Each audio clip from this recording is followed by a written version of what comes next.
Welcome MLB The Show fans to the very first feature premiere for MLB The Show 25. I'm Carson, joined by Ashley from the live content team, and we have some of the gameplay team along with us for this first feature premiere. Chris, how you doing? I'm doing great. Thanks for having me. Yeah, of course. You want to tell the group kind of what you do here? Yeah, sure. I am the gameplay director. Been here a really long time. Yeah, and I'm fired up to talk about gameplay this year. Out of, honestly, all the years I've been here, this is a really cool year, 25, so super excited to dive into it. Yeah, so many things we want to talk about, all things new gameplay. We're also here with Connor Ryan, designing producer for the game. How you feeling? Great, super happy to be here. Looking forward to everything, as Gil mentioned. We've got a lot of cool stuff that we're excited to chat with you all about. Yeah, you know we had to start with gameplay for this first feature premiere. I know all our fans are so excited to see what's going to be new. Not only is the gameplay going to be new, but we also have a new format for the feature premieres. Ashley, you want to walk everyone through it? You got it, Carson. New format each week up until launch. We're going to have deep dives on Tuesday, hosted from our good friend Robert Flores that you know from MLB Network. You'll be able to check out these deep dives anywhere that you follow MLB The Show, so make sure you're doing so if you haven't already. And then on every Thursday of those weeks, you're going to be joined by us with the developers of these specific modes to get even more attention and specifics about all that's new that's coming to MLB The Show 25. But you're going to want to stay tuned after these little recorded sessions because we will be live on the couch, chilling in the Twitch room, going over exactly what we just discussed. And Carson, we're going to have a little Q&A with the fans, with the devs, just to make sure everybody is as prepared as possible so they can get rolling on launch nights. Yeah, we're feeling great about what we're going to do for feature premieres this year. We have so much new stuff for everything in MLB The Show 25. I know you guys are excited, so let's get into it. Now that you all know the structure of our feature premieres, like Carson said, we're here with the geniuses behind gameplay for MLB The Show 25, a great list of new updates for you all, and we're going to start with ambush hitting. What is it? Ambush hitting. Everybody's wondering. Well, all of you that know baseball lingo, ambushing a fastball would be like teeing off on a first pitch fastball, inside or outside. You're looking away or you're looking in and you just smoke it. Perfect, right? It's an extension of our zone hitting mechanic. So yeah, super excited to have this new feature in the game. So then you bring it from the baseball perspective. How do our fans then do it within MLB The Show? How can they predict the pitches? Yeah, so that's super cool, and I'm so excited about this. Obviously, we're all baseball people here, and having experience playing in real life, understanding what it's like to face a 95-mile-an-hour fastball, let alone 105-mile-an-hour nowadays, these guys in the big leagues, you got to have a plan when you come to the plate. These guys can't walk up to the plate, look for a fastball in and look for a fastball away. You just can't do it. So especially when you're ahead in the count, ambush hitting gives you the ability to kind of attack and have your own little scouting report and plan based on how that pitcher's attacking you that day. So if I look for a fastball in, I move the right stick to the left if I'm a right-handed hitter, and I can jump on that inside fastball. And what it does is it gives you a little bit of an edge. It gives you like basically a bigger bat and a little better timing window. Right? But if I guess wrong, it's going to shrink that PCI. So on the opposite side, probably shrinks it about 2 difficulties higher, and your timing slightly worse. But it doesn't mean you can't hit a mistake when you guess the wrong side. So just like in real life, Ashley, like if I'm looking away for a fastball and somebody hangs me a curveball, I can still move my PCI. It lights my eyes up and he hangs it. I can still hit a perfect. So it doesn't take anything away from you other than the size of your bat. No, that's perfect, Gil. It's great to see that prediction within the game. I mean, I know I've hung some curveballs for you. I can only imagine if you had ambush hitting at that time, what that could have resulted in. Yeah, you got payback coming to me. I know. Oh, I got you. But the cool thing is, too, is like I know for me, I use a PCI when I'm playing, and so I'm always leaning a little bit inside or leaning a little bit outside, but now I have that extra motivator with ambush hitting. That's going to reward me when I guess inside correctly. A pitch comes inside, boom, I demolish it. Or if the pitch is outside but I'm guessing inside, I still have time to make up that window. I was just going to say, on the pitching side of things, I think it's a game changer as well. You're not going to see in online play what your opponents, which way they're ambushing. So it's constantly going to be a cat and mouse game and a guess of, are they sitting inside on a sinker or what are they doing? And I think that's one of the coolest things is it's it's going to impact everything. And it's also an option that you can either opt in or not, right? And so essentially, like you were saying, you're already sitting with your PCI in if you're looking in, right? You're already sitting with your PCI out, or you're locking it in a position based on how you like to move the PCI or what feels most comfortable for you. So you can either opt in or not. And for me, playing this game, I like using it ahead in the count, right? So as long as I'm not behind in the count, then I'm using my ambush hitting. And, you know, if I'm looking inside and he throws it away, I just let it go. If I'm looking away, he throws it inside, I just let it go. I get to 2 strikes. I don't use it anymore. And now I'm just battling up there. Yeah, so I'm hearing, you know, you get to pick a side on the plate. You get to zero in. This is all optional. Remember that as a hitter. And that PCI is going to scale to your benefit, or it could actually hurt you if you pick the wrong side. And I can't wait to go through this in the live portion, and we can kind of talk more about it. But it's definitely a huge change and addition to MLB The Show 25. But that's not the only thing new in gameplay. We have a whole new look at new infield reactions, and I'm talking jumps at ground balls. Chris Gill, talk me through some of this. Yeah, so we've had start transition animations for our outfielders for a few years now.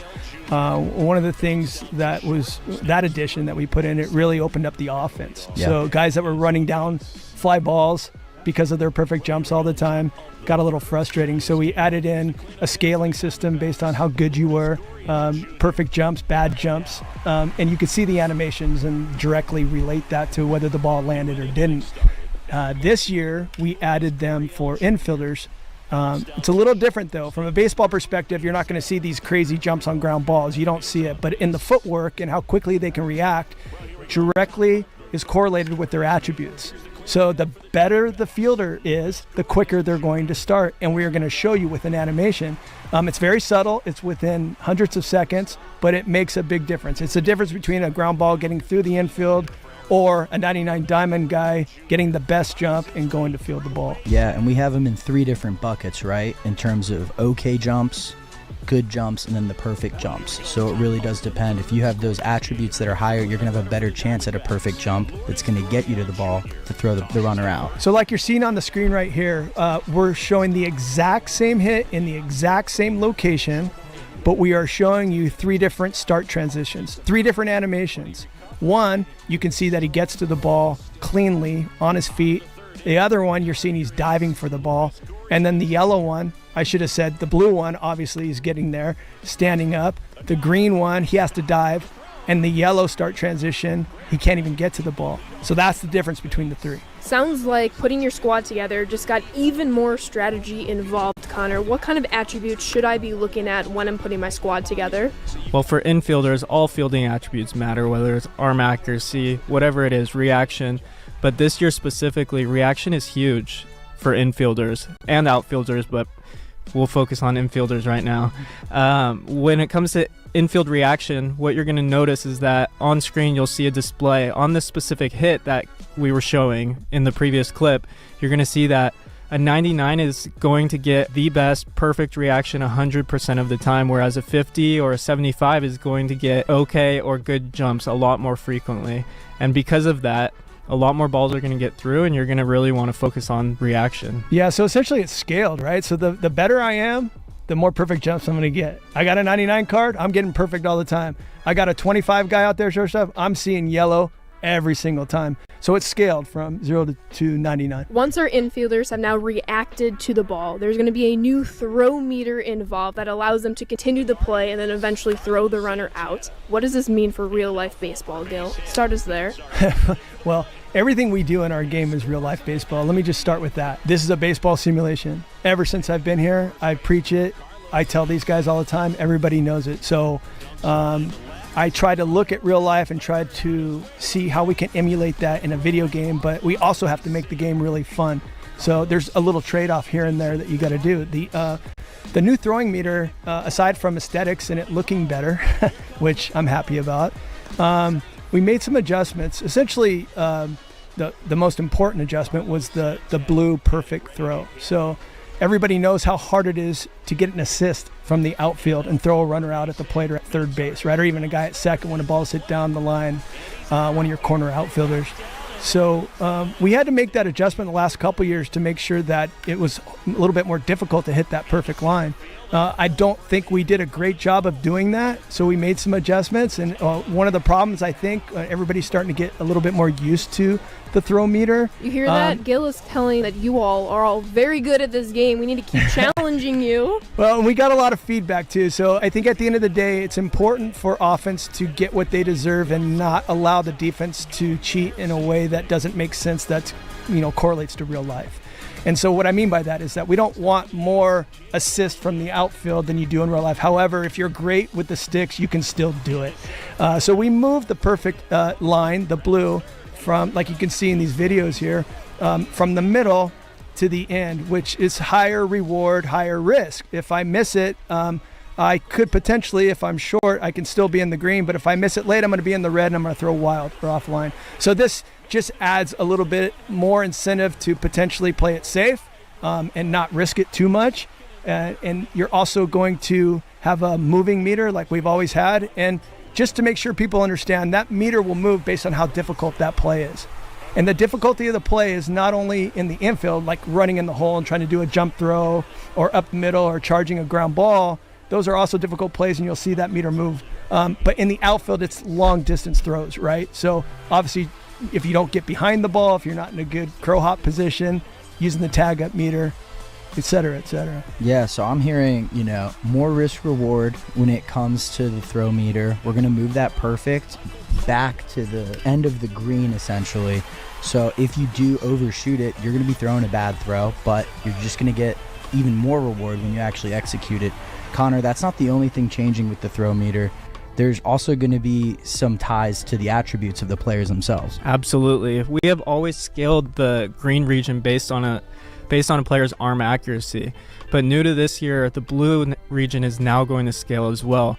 On screen, you'll see the difference between a 50, a 75, and a 99, and just how drastic and helpful that change can be. So our 99 arm accuracy guys are going to be able to execute those perfect throws at a higher clip. Defense is going to matter this year in MLB The Show 25. Speaking of defense mattering, one of my favorite new additions to gameplay this year is the new home run rob meter and the changes there. Y'all know I love robbing my home runs. Shout out Jason Dominguez. He always comes in clutch. Gil, talk me through the home run rob meter. Yeah, excited about this new feature. We changed the art. So essentially in years past, the timing of robbing a home run was when the meter got to the top, it was basically telling you when the ball was going to cross over the plane of the fence. And the problem with that is that the animations had to be adjusted through speed of like faking how fast it went or how slow it went because they didn't line up perfectly. So now the new change is a whole new system where you can see on the screen the new green region is in the middle of the meter. And what that's allowing you to do is it gives you the ability to jump or use the jump button a little bit earlier or right on time if you get there at the right time. And what I mean by that is if I'm running full speed at the warning track and the line is getting into the green region, I can hit jump as I'm getting on the warning track and he will slow down, wait for it, and jump. And so we have a lot of animations, a lot of new Rob home run animations that come from every angle and all the timings from standing and running. So everything's covered. The only thing that's going to matter is your attribute in fielding. So you better have some good fielders out there because that's going to be the difference whether you can catch it or not. So I'm hearing way more intelligent animations when it comes to these home run robberies. Right? 100%. Yeah, that's exactly right, Carson. That's the thing. It's like we were limited on what we could do because of the way that the system worked. And now that we changed the system, it allows us to get there early. You'll see stutter steps, then jump. You'll see climbing the walls from every angle. So if you have those weird cutouts at different stadiums, you'll be able to navigate those awkward cutouts, and it just depends, so the green's going to tell you when you could hit jump, and it's not necessarily going to be there when the ball's crossing the wall like it used to. So it's pretty straightforward when you get your hands on it, and we'll show you soon when we're playing live how it works. Yeah, this is going to be an awesome change. You heard it here first. Defense continues to matter even more so in MLB The Show 25, and it's all about squad building and really picking out the attributes that are going to give you the highest advantage as you're fielding different plays from the infield to the outfield. I mean, hey, Diamond Dynasty, we're going back to that year-long power curve. We're going to have a lot of under-the-radar guys that might have, bronze, silver hitting, but that defense, that gold, maybe some diamonds in the roughs that are going to have those higher attributes are going to be incredible to really flex out your Diamond Dynasty squad to make sure you're staying within the games. I mean, hey, Gil, who are you throwing out in the outfield when you play me next week in the Dev Tourney? All 99s, I hope. Whoa. But I'm telling you, you hit the point, and in terms of team building and cards matter, whether you're playing first base in the pick attribute or your fielding attribute to see if you're picking the ball, if you're a middle infielder, your reaction time, outfielders start transitions, rob home runs. Every single thing about our defense, arm accuracy, arm strength, all of those attributes matter. And over time, you're going to see so many positive results because you have a solid defense. So defense is going to continue to get a ton of new work in MLB The Show 25. I mean, we've talked about this a ton with Ramon, Chris, Connor, Ashley. It's something that we've just been building on, right? Like defense, you see it with the outfield. Now you're seeing the transitions with the infield, and it's something that we want to just continue to keep building and kind of show you guys in real time what's happening under the hood. That goes a lot into this attribute exposure that users are going to see in 25. Connor, talk to me a little bit more about it. Yeah, in some of these videos you've probably seen diamond badges showing up under the feet, bronze badges showing up under the feet, blue, green, red, yellow arrows shooting out from the feet. Those are basically exposing a lot of these under the hood things that are constantly happening. They're often extremely, extremely subtle, but when we start tying colors from red to yellow to green to blue, and you start tying those specific actions that are happening in game to these sorts of things, it really starts to help you understand exactly what's going on and why these players are making the mistakes they're making or making the amazing plays. Yeah, it's all about just showing you guys what's happening, especially on the defensive end, because there's so much that can happen in terms of branching to an animation, in terms of executing it out. And our goal is to just continue to show you guys that stuff and, continue to iterate on all this great defensive work that we're putting in. We've talked a lot about gameplay, but there's something else that the gameplay's been working on too that doesn't get enough credit, and that's the player lock, road to the show, first person, kind of way to play MLB The Show. And there's a lot of new additions here, Chris, starting with the first-person cam on defense. Yeah, the first-person cam is awesome. Some of these things I'm going to be talking to you about, I just want to make sure you understand all the stuff that we're putting into Road to the Show and Player Lock are going to be tied to the attributes as well. So the better you train your guy up in Road to the Show, the better you're going to be at doing all these things. The first-person cam, it's really cool. I think it's one of my new favorite additions, only because it's just like being able to play from this first person perspective and seeing the ball come down and land. You can see in these videos that we're showing you here. It's awesome. So the cool thing is it's not an option in the menus. It's an option literally on your screen that you can go in or out of at any time. So literally in the middle of a play, I can start in third person. As I'm going to chase a fly ball, I can go into first person, and then vice versa. Super cool. I can confirm. I turned 2 as second baseman in the first person cam, and it felt like I was literally in the big leagues. Yeah, you thought you were in the big leagues? No, I think it was in the minors, but that's okay. Still solid. Yeah, that is solid. I agree to that. Let's talk to some of this other stuff in the player lock. I mean, we got first base, third base, catcher cut ball. Talk to me a little more about that, Chris. Yeah, so the first base, third base, and catcher cut ball feature, they're two separate features. So one is for if you're playing the corner position, you're going to be responsible for lining up throws from the outfield. So depending on impact plays and how many you get, so we try to really go into Road to the Show and Player Lock, and very specifically not give you the same plays over and over again, right? So it's important for us to have a variety of different plays for every single position. So the cut ball feature, which is really cool, if I'm playing first base, certain times in certain situations there'll be routine base hits to the outfield. Either as a first baseman, I'm responsible for cutting that ball if it's hit to center or to right. So I have to go line that ball up for home. And when the ball is thrown offline, it's my responsibility to cut that ball and then redirect that throw, like you can see in these videos here, by using the icons, and choose which base you want to throw to. So you're going to have to make that decision. You have 3 seconds to make that decision as the game slows down, and we call them quick time events. You make that decision and you make the throw. Same thing for a catcher. So when I'm catching, I have to be the general on the field. I have to take charge. My corner infielders are going to come in, and I'm going to have to make a decision for them to cut the ball to second or home or third, whatever's the most applicable. Yeah, and it's just making this gameplay feel even more real, especially in these player lock moments. So if you're playing, I like player locking into franchise mode sometimes. And then, of course, there's Road to the Show. Tons of new gameplay features there, and it'll feel really, really good just, controlling your one player, working your way through the game. Cool. Yeah, and I will say, I want to add, too, that you can play with a bunch of different options. You don't have to do it like this. You can play every single play if you want. You can play impact plays, right? You can only hit. You can do all of it. So you have that option. Giving you guys what you want. Giving them what they want. Now, we've talked about different QuickTime events for the actual fielders. We have some new player lock additions for the runners. Chris, talk to me about this new base runner swim move that we know Ellie De La Cruz does in the gameplay trailer. Yeah, so everybody's seen that, and you're seeing a couple examples here on the screen, but the swim move is super cool, and we tried to put it in to make it as organic as possible so nobody could kind of trick the game to figure out when it's going to pop up. It's very timing specific, and it will only happen at second, third, and at home, obviously.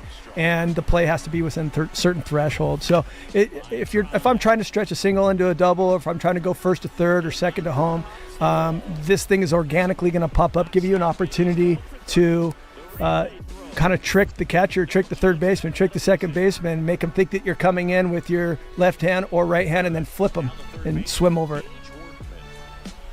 But I will say, if you mess up on the swim move, you're going to be out. So, so make sure you got the stick skills to pull it off. Yeah, lots of great changes. The QuickTime event properly. Yeah, some great additions to player lock.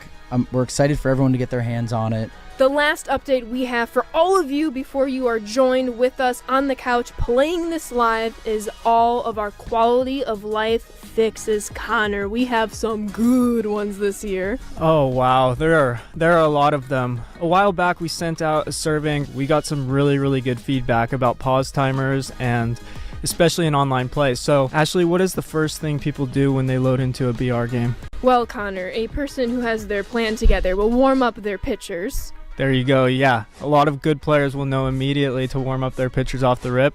That is no longer needed. Warming up pitchers, not a thing anymore in online play. Pitchers are going to come in fully warm, ready to go, so you're not going to constantly be having people pausing to go warm up their next guy based on the lefty-righty matchups coming up. So we wanted you load into that Battle Royale, that ranked game, to play right away, not spending the first 30 seconds warming up your bullpen, but that's not all in the pause timer department, Connor. Basically, everyone wanted reduced pause timers, so no more 3 minutes and 30 seconds waiting inside the menus. It's trimmed down to 1:30, and in co-op, it is shared team timers now.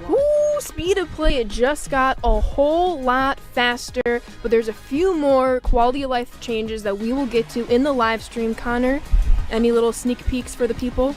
Yeah, we're trying to really show what's important during part of the game that you're at. So while you're batting, if you're holding R2 to see pitch history, we have some stuff there that's going to help you choose which side you want to ambush. We have a lot of D-pad changes. We have just tons of online cleanup that's been done. We're looking forward to just breaking it down with all of you. We've shown you a ton of the great new additions in MLB The Show 25. I think it's time to just get our hands dirty and start playing. Going down, Gil. Let's go. MLB The Show fans, what is going on? Thank you so much for joining us. We are here with the gameplay gurus, Connor and Chris. I'm Carson, and of course, Ashley Sanders is here. We are so excited for everyone to be here, watching everything new in gameplay. That pre-record was a banger. I think everyone enjoyed it, and we're excited to go live now, answer some questions, and just kind of dive even deeper to some of these features we're adding. Absolutely. But before we forget, Twitch drops are active. You can earn up to 3 of them as we continue this conversation. And you know what? Gil, Connor, Carson, there has been a lot of good commentary. We have the Twitch chat up in front of us. So why not kick it off with ambush hitting, everything that you all want to know about it. But before we get into the bigger details, Gil, where did ambush come from? Well, Ashley, thanks for asking. Thanks for tuning in, everybody. Ambush came from, and I read a lot of the comments, some of the stuff that we've already put out. A lot of people were talking about that it's the same as guest pitch. And it's funny going back all those years and thinking about how we came up with guest pitch. It's very similar approach, but it's totally different.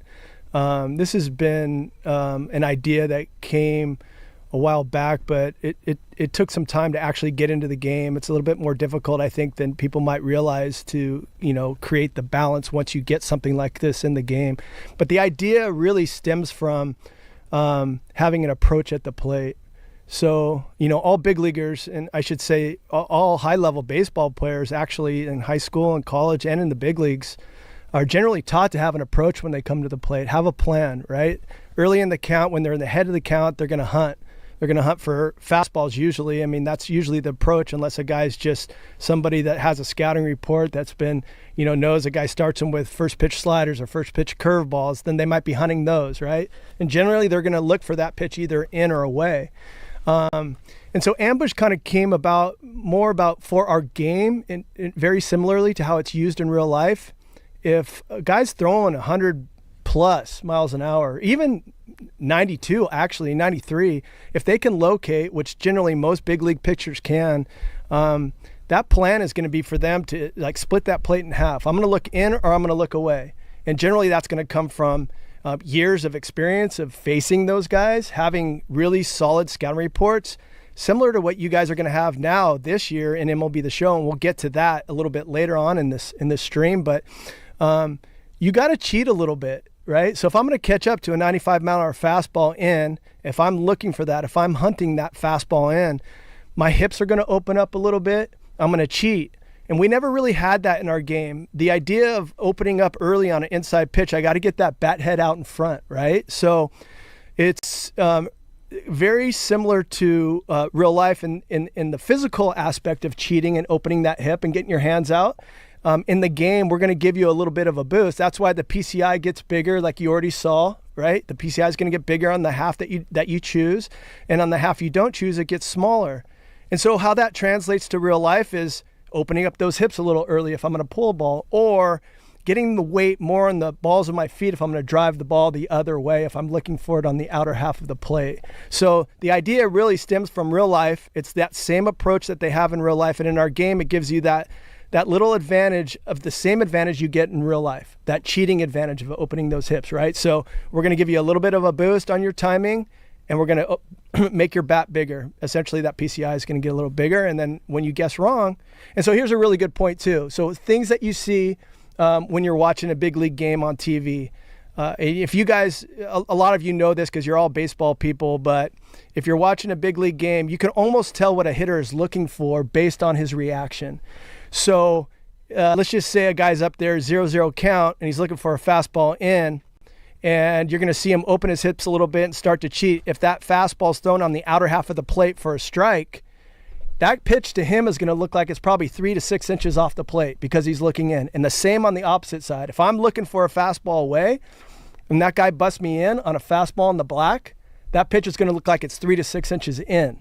Yeah, okay? Totally. Yeah, so you're going to see guys kind of jump back as if the ball's going to hit them because their approach is looking the other way.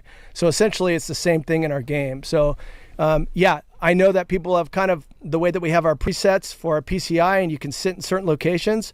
It kind of starts there. You can do that if you're going to ambush. Personally, I like to use it when I'm ahead in the count. Yeah. For me, it's a strategic thing. So I use it very similar to the way I hit in real life and the way I think a lot of major league hitters hit in real life. So it sounds like, Gil, ambush hitting is completely optional, pitch by pitch by pitch. It is, and you'll see a little OSD below the strike zone that tells you can select the left side of the plate or the right side of the plate. You can go in the options for the clean screeners out there. You guys could turn that off because once you get the hang of it, you really don't need that up there anymore. And then you can actually, at the very last, you can do it all the way up to the pitch release. So you can go back and forth, and right before he releases the ball, you can be set on which side of the plate you want to be on. And if you, at the last second, don't want it, you can cancel it. Yeah, so this is just something that you guys are going to be able to use. You're going to have that approach just like MLB players have, kind of what Gil's saying here. And you can kind of pick your spots with it. Like you said, when you're ahead in the count, like I have a 3-1 count, and I think that fastball is coming up and in, I'm going to ambush it, and I'm going to try to make him pay. So it's going to be completely optional. Pick your spots. But it's just another way to kind of have that MLB approach while playing our game. It is. Well, sorry. The one thing I wanted to say too, I'm gonna let Connor talk because I just interrupted. I'm sorry, Connor. No, I don't mind. I tend to do that, but I do want to bring this up before I forget. You can go to go on YouTube and just look up a very specific one. You got, I think it was Harold Reynolds was interviewing Freddie Freeman on his grand slam that he hit in the World Series.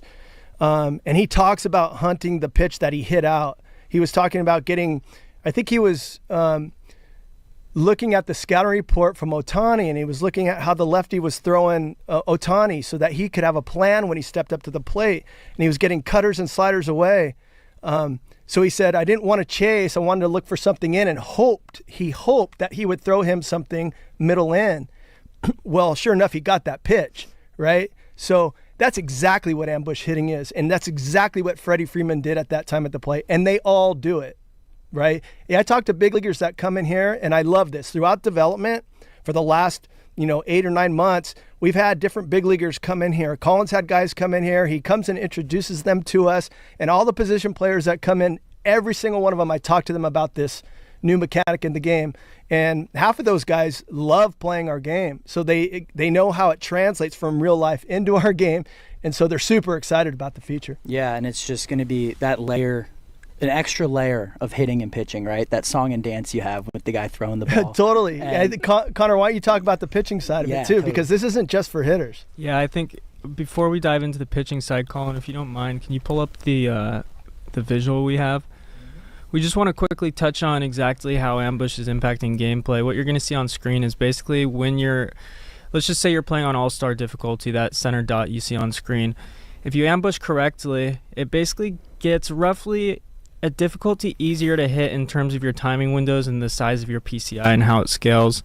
When you ambush incorrectly, it's basically 2 difficulties harder to hit in terms of your inner and outer PCI and your timing windows that are going to be required to put the ball in play. So it's definitely a risk and reward. And to dive into the pitcher side of things, what you're going to notice is, like in online play, the pitcher is not going to know exactly what you're doing. So, which is huge, because it's going to constantly be that cat and mouse game of, okay, I keep throwing sinkers in. Do I need to change it up? Or this guy's smashing sinkers in. What is he ambushing inside? Is he ambushing away? And that strategy is crazy. It's fun stuff. Yeah, it is.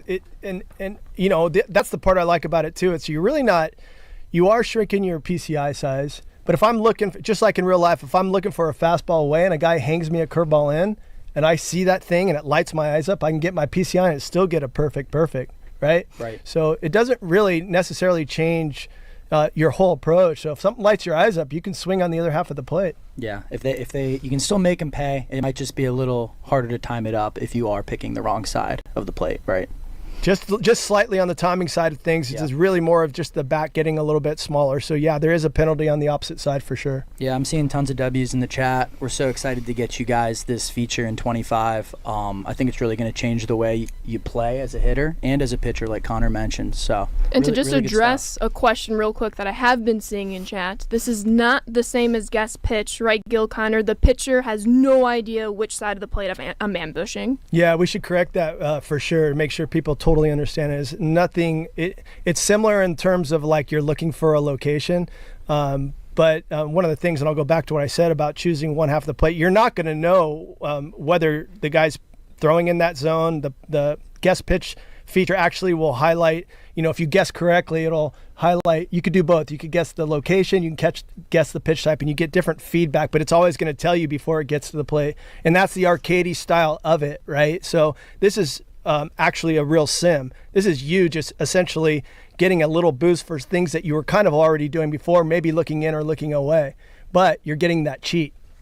Yeah, and remember, this is completely optional. It's by pitch. Like if you like it one pitch, you can use it. You don't have to use it. You can always cancel out by clicking R3. Yeah. So tons of flexibility for hitters. You can use this to your advantage, or you can just continue to hit the way you like to hit before. Yeah, and the other thing that's cool is like I talk to people around the studio, guys that have been playing this for the last couple of months since it's been finished, and everybody has like a totally different like kind of approach to the way that they do it. The guy that's sitting next to me here that's actually playing the game, Dre's Shout out Dre. Shout out Dre. Dre, what's your approach? What do you like to do?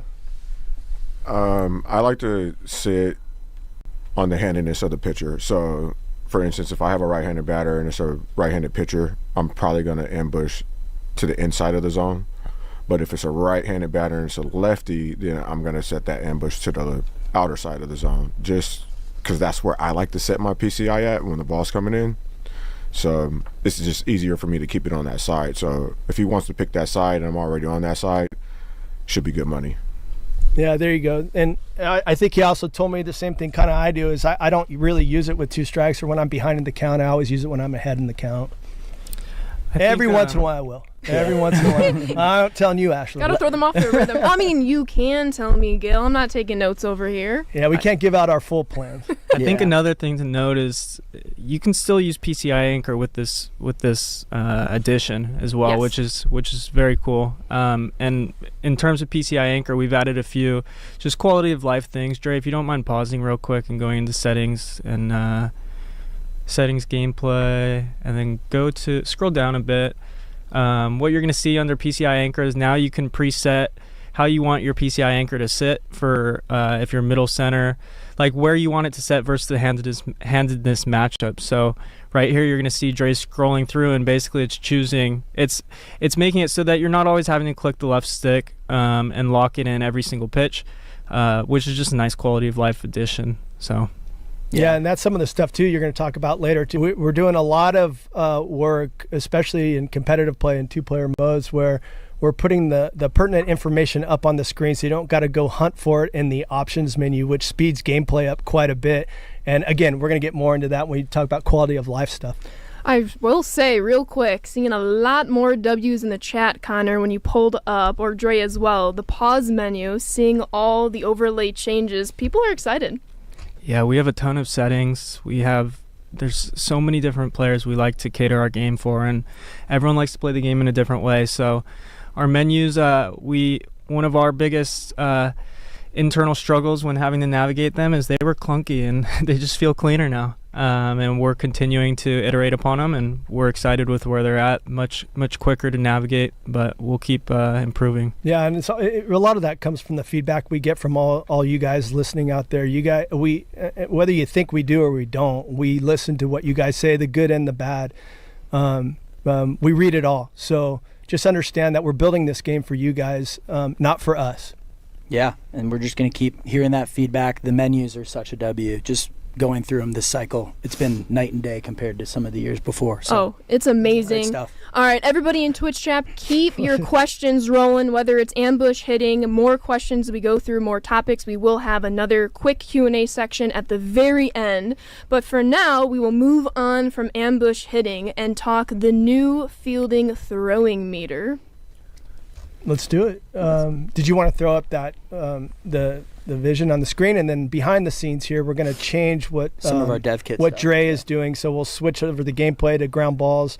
So go ahead and use the widgets, Dre, and go ahead and put it into all ground balls so that we can show the infielders more. Just a reminder for everyone, we're on a PS5 dev kit, so that's what you guys are seeing right now. Normal PS5, not a PS5 Pro or anything. And yeah, so pretty much we have widgets on this. This is an internal build, and Dre can, What do you mean, Carson? manipulate the ball so we can show you guys what we want to see. So we'll be doing a bunch of fielding. Ashley, I know you mentioned throwing. I think Dre's setting up reaction, correct?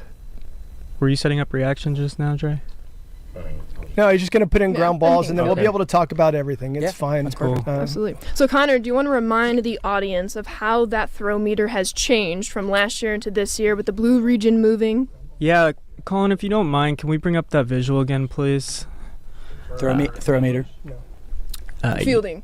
So what you're going to see here is basically we only listed 50, 75, and 99, but I saw that gold's also, there were questions in the chat as for, did you guys just skip over gold? No, we just wanted to simplify it to 50, 75, and 99. What you're going to see is in previous years that blue did not scale. It was always one constant size regardless of your attributes. The green scaled, but not the blue.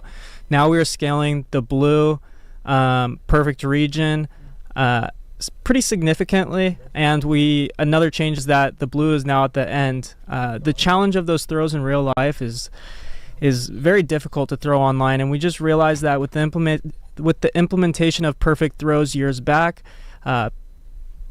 it was a game changer, and we wanted to basically make them a little more challenging since people were getting them so frequently. So it's kind of that risk-reward type thing now where I'm often opting into only going for a good throw in specific situations, and always Yeah, so you're just going to see a ton of changes with the throw meter. You're going to have, based on a player's arm accuracy, you're going to get that bigger blue zone for perfect throws. So you're going to have to make a decision on who you want in the field. Do you want that power bat, or do you want a little more arm accuracy for some of these guys throwing the ball? Yeah, so let's just talk a little bit about reaction time, okay? So let's get into one of the bigger changes. And we talked about it a little bit in the stream right before this. You guys heard me talking about how we've had outfield start transition animations in the game for quite some time. That opened up the offense a little bit more for more doubles to land, right? Tons of gappers in the outfield, right? Yeah, I mean, I think essentially the problem that we had was when you have everybody, doing the perfect jump every single time, all you could rely on was speed. So if I had a slow guy in the outfield, maybe he wouldn't get to a gapper, where if I had a fast guy, he would get to that ball. We changed that years ago, and that made a huge difference in allowing, the offensive side to get what they deserved, the gappers and the balls down the line. So you'll see really bad jumps. So we have misjudges, which are different than the start transitions. We have 4 layers of start transitions in the outfield. They're very specific. Like on line drives hit right at an outfielder, depending on their attribute. If I have a low-rated guy, a lot of times you'll see him get what we call a misjudge. So they'll take a step forward and go, oh, darn, and then have to go back to go get the ball, right? On balls hit to their right or to their left, they might jab, to the opposite direction and then go to the right direction. And that is how we're able to separate talent and ability and make a big difference of making defense matter, right? And so when let's just say if I'm in DD, and this matters everywhere you're playing across our game, but if I'm in DD and I care about I need to care about my defense, I'm going to be giving up more runs than I should be, depending on who I have out there in the outfield. So I'm really going to look for guys that are at least 70 up in the outfield. So like on average, I'm going to get better jumps in the outfield and get those balls. So what we did this year was we brought that to the infield. And so what's hard in terms of animation and speed, we already had reaction time for infielders, but that's different than what we added, okay? Reaction time for infielders used to just mean how quickly you move when the ball hit the bat. Right. And generally, your corner infielders are going to move before your middle infielders are going to move. And so there were very specific times, hundreds of seconds, and it really didn't make a huge difference in terms of getting to a ball or not. So what we did is we added animations where the perfect jump for an infielder on a start transition is literally just a crossover straight to where the ball is going. And the green, which is still good, is a very slight hundredths of a second difference in timing where he takes a slight stutter step, but and even then that goes. hundredth of a second we've talked about makes a difference between a hit. Yeah, and out. and then the worst is going to be your common infielders, your bronze infielders. These guys are going to get a lot of that jab step before they go to the right or their left. And so aesthetically, when you watch the game, it's not going to look weird. If you put the same thing we did in the outfield, if you put that in the infield, it wouldn't make sense. Infielders just don't move the wrong way. Right. They see the ball and they move, but the timing is really important, and that's where the attributes matter. So now, if I got a ball, I can hit the ball in the same thing you just saw in the video before this stream. If you guys were tuned in, you saw the exact same hit. You saw 3 different plays. You saw a guy get to it easy with a blue start transition. That's a perfect. Yep. You saw a guy have to dive with a green start transition, the exact same hit. And then with the yellow start trans, he didn't even get to the ball. Yeah. So now what that does very specifically is it opens the offense up again, right? So now the defense is going to matter. I want guys that are out there, like I said, 70s and above, and it's scaled. So, you got your lower guys there, you're going to get tons of yellows. You get your higher guys there, you're going to get a bunch of greens and perfects. Yeah. So keep that in mind. We want you to know that if you get that blue perfect start transition, you're going to be able to make the out. The green, it might take a slide. You might still be able to get it on your feet. but the yellows are going to really hurt you if you have a poor defender there in the infield. Yeah, and it's like, and we were talking about this a little bit before the stream. Ashley and I were talking about, baseball's funny. A lot of stuff you don't really see in the stats in baseball. It takes a lot of time for you to see a difference in things. These are all Major League Baseball players, right? So when you're making a video game, you obviously have to make a difference. And some guys make errors and some guys make no errors. And so part of making this game as realistic as possible, we also have to understand the game needs to be fun and balanced, right? And so that is the challenge year in and year out that we have. And so when you talk about these start transitions and making sure that, you're getting the guys doing the right thing over time, Ashley and I were talking if you're a 950 fielder in the big leagues, you're not very good. Sorry, you're just not. Which is crazy because you're making a play more than 9 out of 10 times. So people need to think about that. If you're a Major League Baseball player, it's not like I'm a terrible 3-point shooter, so I never shoot from 3 points, because in basketball, you're either really good at it or you're not. And even the best ones have bad nights, right? In baseball, they're all making the routine plays, or they're not going to be out there. They're not going to be in the big leagues, right? And so that's why these averages, even though, it's funny because on defense, you get these, you're bad. Or I say bad, I'm sorry. But you know what I mean. They're great players, but relative. The great players are going to be higher up to closer to 1,000 over time. And that's over, 162 games, right? So that these guys are playing. Whereas when you're hitting, obviously, getting 300 these days is very difficult. And you mentioned, we want to also make this fun. And we know that our fans have been very, very good at the traditional throw meter. We moved it a few years back. Everybody's now used to it. Now we add even more nuance by moving that blue region to the very end to keep challenging, having more high risk, high reward, to also make it as similar as possible to what we're seeing on the field as we're watching games in the evening. And Gail, I want to touch back to a point that you called out so perfectly. We have a lot of Diamond Dynasty audience tuning into this stream, and we have the year-long power curve returning, meaning we went from all 99s pretty much all of last year. That's not going to happen. We're going to see more and more of these misjudges as people are fielding silvers, golds, low diamonds. They're going to have a smaller green region, smaller blue region, and it's going to be a little bit more difficult. So off the rip on launch night, our fans are going to experience more and more of these fielding nuances that we're trying to implement with this new throw meter. So y'all, you're warned now. There's gonna be some errors. On screen now is a perfect example of what you can expect from a common fielder. You're gonna see the common bad